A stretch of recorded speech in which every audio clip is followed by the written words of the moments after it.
In Creo Parametric, you can perform composite design. In this video, we'll take a look at the setup steps in the Composites module.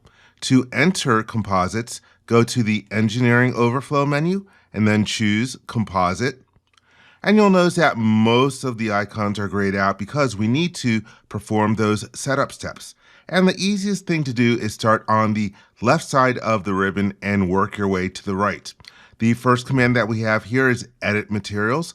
I'm going to start off by adding some different composite materials. Now you should create your own, but PTC provides some starting materials. If I go to the Composite Materials folder, we have Core Materials and Ply Materials. I'll double click on Core Materials. I'll take a look at the different ones that are available in here. And let's say that I decide that I want to go with the Arex. I will select it, right mouse click, and then Add to Model. And it's listed in the materials list down at the bottom left. Let's use the back icon to go up a folder level and then go to Ply Materials. I'll grab some of the Ply Materials and repeat those steps. Let's add to model, right click, add to model, and I will grab one more and then add to model. So this is good. I will click the OK button, and now we have those materials available to us. I can expand the setup. You can see them in here, and the active material has the star next to it. Next up, let's go to the Layup Surface. And when I click on that, it opens up a dialog box where we can select the references that we want to use. Right now, it's just highlighting a portion of a surface. I'm going to right click until I get the quilt to highlight. Then I will left click on it and pay attention to the arrow direction. Right now, the arrow direction is pointing in the wrong direction. You can use the flip button, but I'm going to leave it in the wrong direction for a moment just to show you the repercussions. I will click the OK button.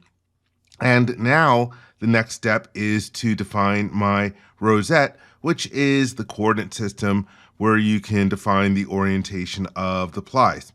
So let's say that I want to create a Rosette. I will click on the icon. It opens up a dialog box for defining a coordinate system, and I will click on a surface where I want the coordinate system to be located. And let me turn on my datum plane display for a moment. Oops, wrong icon. Let me go to the plane display. And for my offset references, I will select this plane and this plane over here. And let's change the offset from the front to be 0. I'll double click on that and enter in the value. Let me go to more of a straight on view and take a look, and I decide that this one, let's change this to 7,500. And then I take a look at the orientation of the coordinate system, and the Z direction is pointing in the wrong direction. Let me turn off my datum plane display to unclutter the screen.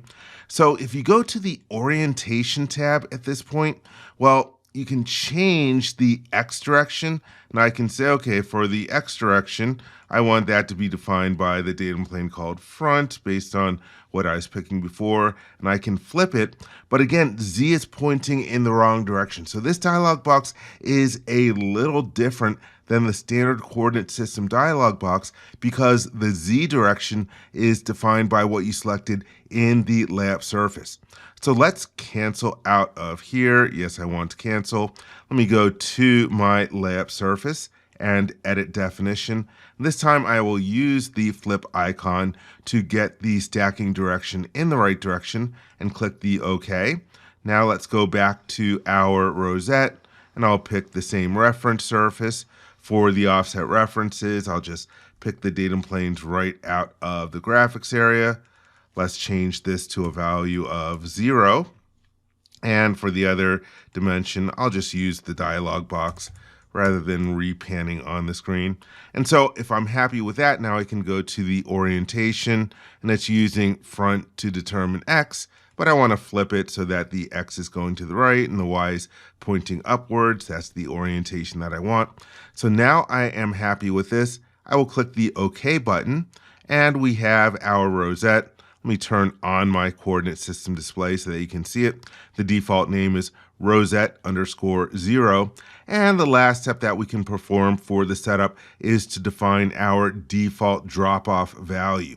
So I will click on the icon. It opens up a dialog box. Let's say I want a value of 1. I'll type it in and hit the enter key.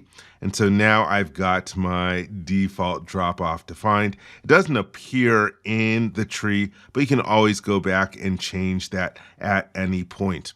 So now I have performed my setup. In the next video, I will take a look at starting off by defining my different plies.